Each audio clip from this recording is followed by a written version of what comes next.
Assalamualaikum warahmatullahi wabarakatuh. Salam sejahtera. Alhamdulillah. Nahmadu wa nusalli ala rasulil karim. Saudara Datuk Bakar dan keluarga Universiti Islam Antarabangsa, Datuk Jumaat Magno dan keluarga sejarawan, dan sahabat saya Ustaz Bakar Presiden. Saya kira persidangan ini agak kebetulan dapat meneruskan wacana yang lebih murni dan segar dalam permasalahan kaum, bahasa, bangsa, budaya, dan peradaban. Ini berbeda dari kecenderungan sekarang membahaskan soal kaum atau budaya atau agama secara dangkal, mediocre sekali.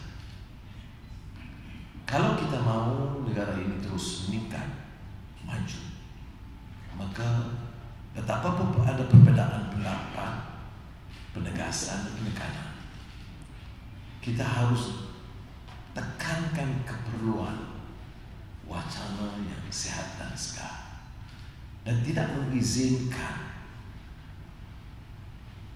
permasalahan atau isu besar seperti budaya, agama, atau negara dirampas wacana oleh kalangan yang mendukung pahaman yang sangat terbatas dan sempit.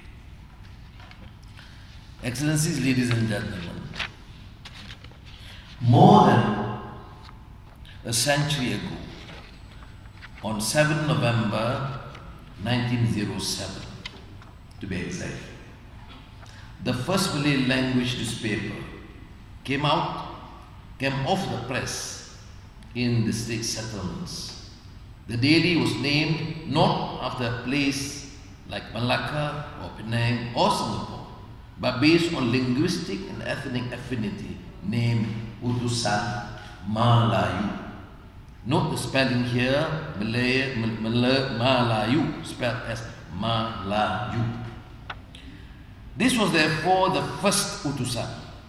It used a mixture of Jawi and Rumi as its medium of language, as it aspired to cater to state's Chinese readers.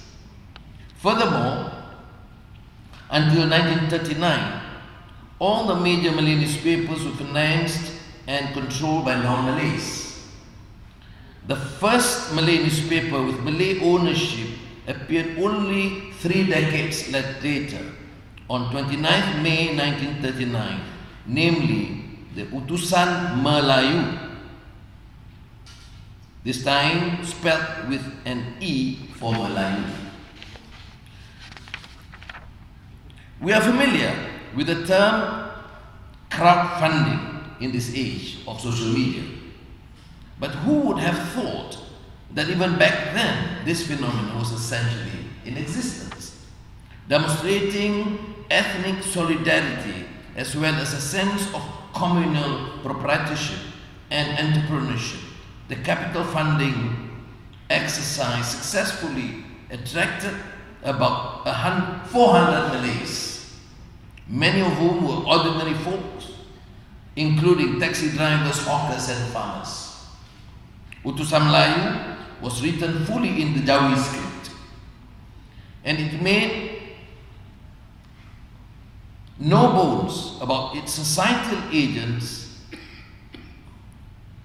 a societal agenda of championing Malay causes of bangsa, agama, dan watak, race, religion, and country.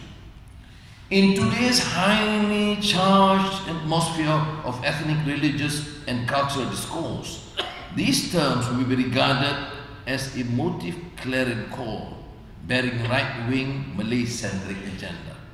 Nevertheless, I strongly believe that this mantra must be read in the context of the times, which would explain why the newspaper was particularly concerned with the economic welfare and education of the Malays rather than playing an active combative role in politics. Malayness and the politics of identity can also be discerned earlier in the person of Mushi Abdullah, where it is possible to observe the evolution of a new sense of Malay identity in close proximity to European and Chinese. It is noteworthy that in spite of the mixed descent, Abdullah considered himself a Malay. Malay was the preferred language, and he was accepted as an authority on Malay culture and language. Speaking of which, his magnum opus is Hikayat Abdullah, a major literary work and one of the first Malay literary texts to be published commissioned. As you can see here, this is a page of the Hikayat Abdullah in the beautiful Jawi script, a rare first edition written between 1840 and 1843. I recount these aspects of Malay history to underscore the importance of history and context in the discourse of culture and civilization.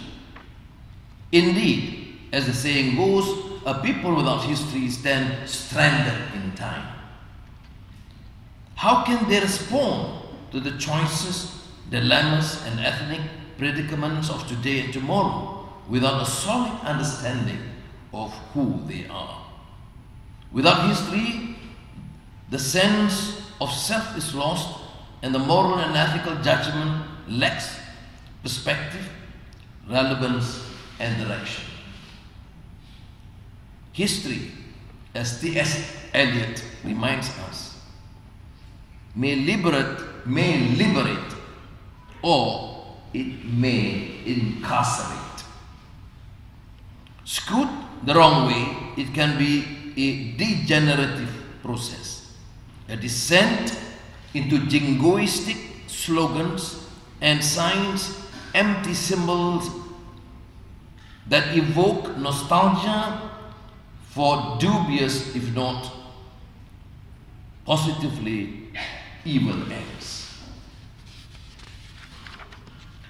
On the other hand, history can free us from our otherwise captive minds. I refer to this phrase popularized by Hussein Alatas, the great sociologist. As a regenerative quest, history can be a search for meaning that bolsters understanding and analysis of the challenges of our times. It can be a repository suggesting alternative opportunities and choices for open, desirable futures. The larger and more urgent need today is to keep an open mind with our perception of history. Politicians can be good at plucking signs and symbols from the past and asserting their historic or rhetorical importance, often to the benefit of some and exclusion of others. That indeed is an easy way in what we observe today. But for the real discourse to occur, or for us to put forth something more constructive, we must be sure we are not proposing things which are pure imagination and fantasy.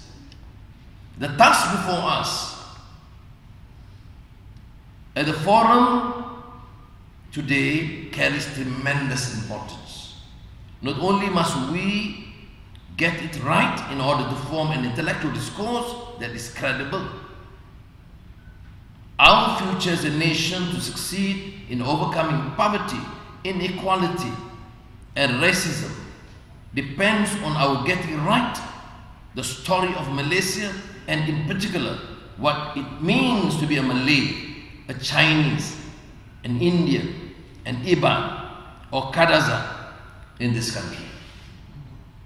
It is contended that between Malayness and its history stands the impediments of colonialism. The imposition of control by colonial authority is the overwriting of one history by another. It is the formation of a restrictive lens through which one society describes, pigeonholes, and pictures the history and being of another society. The case of Stamford Raffles and his account of Hinduism, Buddhism among the Malays as opposed to Islam illustrates this point. In the history of Java, among others, Raffles argued that Hinduism, Buddhism was the first and the real religion of the Malays, specifically the Javanese. Raffles contends that this advent of Islam caused a grave loss to the Malays. To Raffles, the oppressive rule of Muslim rulers had brought about state monopoly of the lands, which eliminated any independent property.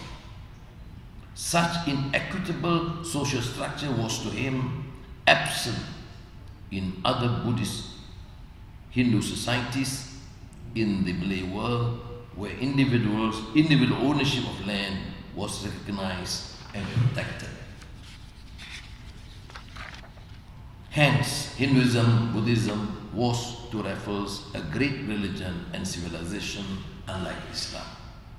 Raffles' discursive strategy implied that the Hindu Buddhists of the past were, unlike the Muslims, in a state of progress, and that the Muslims in the Malay world were in no way comparable to their Hindu Buddhist predecessors. In rereading such biased and jaundiced accounts, one cannot help feeling overwhelmed by a massive dose of Islamophobia, even as the term was not in existence then.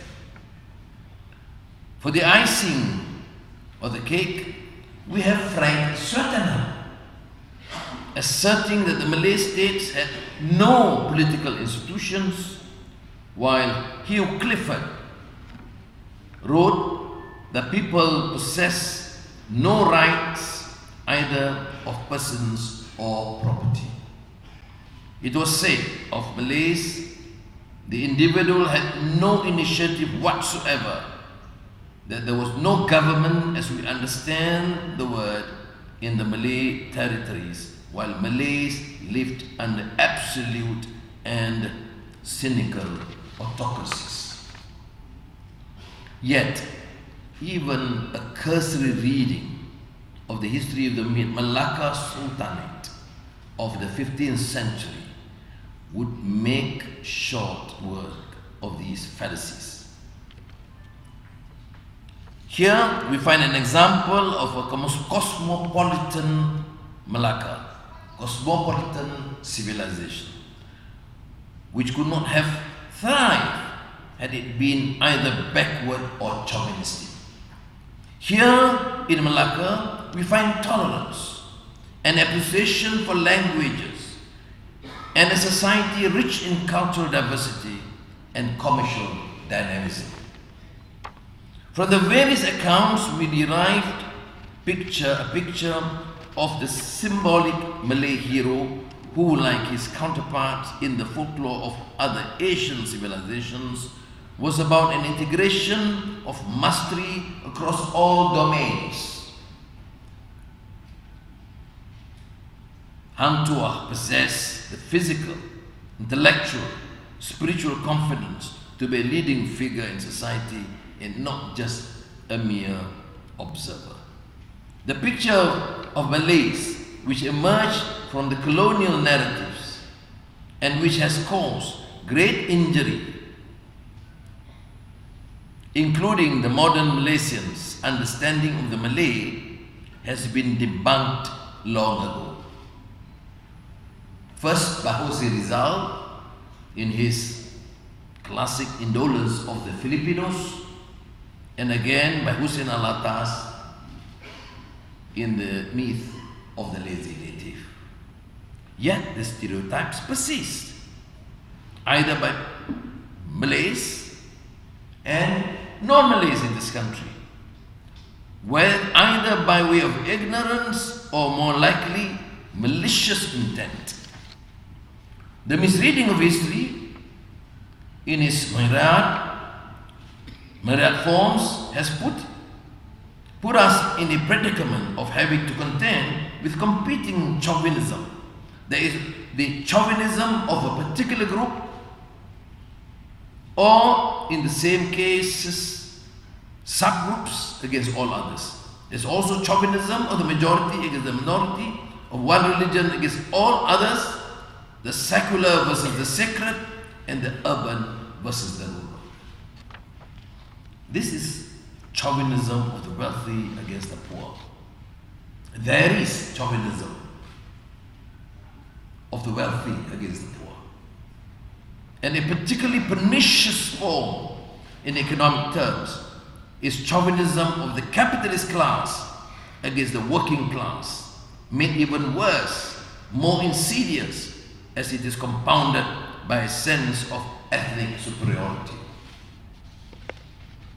Overcoming these divides will take more than pious platitudes about thriving or striving to know one another, being tolerant and embracing diversity. I recall Anwar Said's clash of ignorance when commenting on Huntington's Clash of Civilizations. We have a discourse amongst mediocre leaders presenting a very blinkered view of race and religion. Transacting these cliches has been at least part of the reason why, even after so many decades after independence, the question of identity in this country remains unresolved, deeply contentious, and susceptible to the fanaticism of the intolerant minority. At the same time, the time-honored escapeships of Malays being political masters of the land, the Tanah Melayu, just doesn't pass muster if political mastery is to mean anything. This is because the economic numbers do not stack up. Not only do the statistics show that wealth distribution target set under the new economic policy have not been met, they point to a steady record of deterioration. Clearly, 6 decades of rule headed by predominantly Malay government has not yielded the expected results. Fundamental flaws are exposed here, and we can even retrace the warning bells as far back as the 1960s, 1967 to be precise, when the late Tun Abdul Razak cautioned the nation against the threat of 3 C's: communalism, and corruption. While it is true that we need not bother ourselves with the threat of communism, the double whammy of communalism and corruption present formidable challenges in our path towards greater nationhood. In the light of this, Malay culture and civilization are in need of a renaissance. This is a renaissance that will guide us away from the road to serfdom, to the path of intellectual, political, and economic enfranchisement. It is going back to Shir Amin Haj, the open way by first reasserting the foundational principles of the Quran and the Sunnah. This is not new call, but resounding of the clarion call made by the modernists of the 19th century. Those forward-looking Muslims, Muslim intellectuals and enlightened scholars who were too early for their time, whose ideas bordered on heresy to the minds of those unaccustomed to terms such as Islah and Tajdeed, let alone Tanweer, enlightenment. These were essentially calls for the emergence of ijtihad to be exercised with less rigidity and more openness in order to give a fresh impetus to an enlightened reinterpretation of the text. As I have asserted before, the renaissance of Islam would entail the flowering of Islamic communities based on a certain vision of perfection imbued with truth and the love of learning. To paraphrase Sayyidina Ali, Lazzatul Ma'rifah. In this reflowering, renewal of faith and assertions of multiculturalism would be integral, while justice and compassion, mutual respect and freedom and responsibility constitute a collective new spirit to drive the Ummah forward.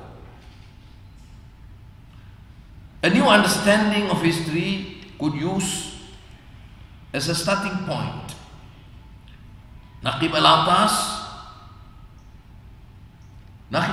contention that the advent of Islam in the region not only transformed the esoteric aspects of Malay Indonesian society, but also brought about a complete transformation in the inner esoteric elements, struktur batin, all the way to its fundamental psyche. Moreover, this integration of the new religion is so comprehensive that Naqib al-Atas argues, if you choose to ignore or remove the Islamic component of the Malays, it will lead to, quote, confusion and Malay chauvinism, as you precisely observe at present.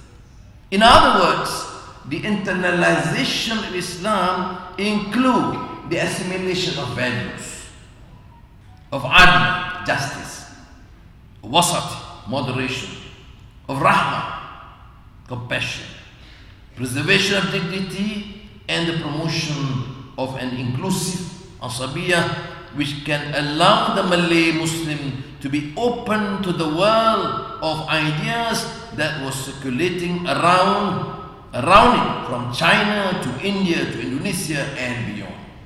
It is evident that the ethical code of Malay traditional values are derived from Islam, which was known in the region long before conversion of the population. The presence of Islam and Islamic civilization all the way from Maghrib of Morocco to China operated as a mediator and conduit for this vast trading world. Islamic civilization could not be inward-looking, exclusivist or rejectionist of difference. It thrived and flourished on knowing and learning about the ideas, faith and habits of other peoples, as demonstrated by the contents of Fihrist of the Al-Nadi. Rediscovery of Malayness is embracing this openness with the same enthusiasm as the well-educated citizen of old Baghdad in the golden days of Harun al-Rashid. It is the antidote to the reductive lens of colonialism. My argument is a great deal more than lyrical romanticism. It is highly pragmatic, just like Malay identity before the coming of Europe. To be clear, this is not a call for us to don the cloak of religiosity as a means by which to point fingers at others and on high perch. On the contrary, this is nothing but a reminder that in the quest to revive a civilization, we must return to the search for the ingredients which made that civilization great in the first place. Knowledge, critical thinking, referred to doubt, by doubt just now, and the protection of ethical conduct and justice in society. This is echoed by Muhammad Iqbal of Pakistan as much as it was reiterated by Muhammad al-Ghazali of Egypt, who called for raising the capacity of Islamic knowledge and tradition as taught Al-Azhar, which has been depressed or truncated, as alluded to by Fazlur Rahman, by an overemphasis of fiqh al-Baydawi, the fiqh of the Badawis, and a theology which is not mature and a narrow interpretation of belief and law. What good do we have to offer as Rahmatan lil Alameen if we show little concern for humanity, injustice, preservation of the environment? Today, the debate on Western values has become the dominant cultural discourse of our time. Leading thinkers are disenchanted with reason and modernity, and they attribute the malaise of their society, moral decadence, rising crime, and the disintegration of the family institution to the fatal mistake of the Enlightenment thinkers in exalting human reason as the sole guide to civilization. If we desire an order that is to withstand the test of time rather than one that merely satisfies the need of the moment, then it must be built upon firm moral foundation. Certainly, it must not be based upon domination of the powerful over the weak, the wealthy over the poor, but one founded on a vision of common humanity. Such an order must be animated by a sense of justice and mutual respect. It must stimulate the flowering of human virtues and encourage the realization of civilizational ideals. Yet, looking at the Malay world objectively from a bird's eye view, we cannot remain blind to the grinding poverty and miserable living conditions that prevail across the board, even as many urban centers continue to enjoy vibrant economic growth. For the poor and the marginalized, wealth and better living standards will continue to elude them unless the state intervenes. This is the bare minimum that the state can offer its citizens, or conversely, these are the bare minimum legitimate expectations of the people in a constitutional democracy. Democracy itself is in need of renewal. Where democratically elected leaders use their democratic legitimacy to attack the checks and balances that are important parts of a properly functioning constitutional order, it is a sign of political decay. While the use of demagogic language may not threaten democracy as such, it threatens normocracy, the rule of law and constitutional order. Excellencies, ladies and gentlemen, it must purge itself of its own excesses, arrest moral decadence, and stamp out corruption, Malay civilization will remain an illusory concept, or worse, goes into oblivion if the powers that be and intelligentsia continue to abet abuses of authority, renege on promises, turn a blind eye to corruption, and willfully ignore the legitimate expectations of our people. Thank you. Terima kasih. Assalamualaikum.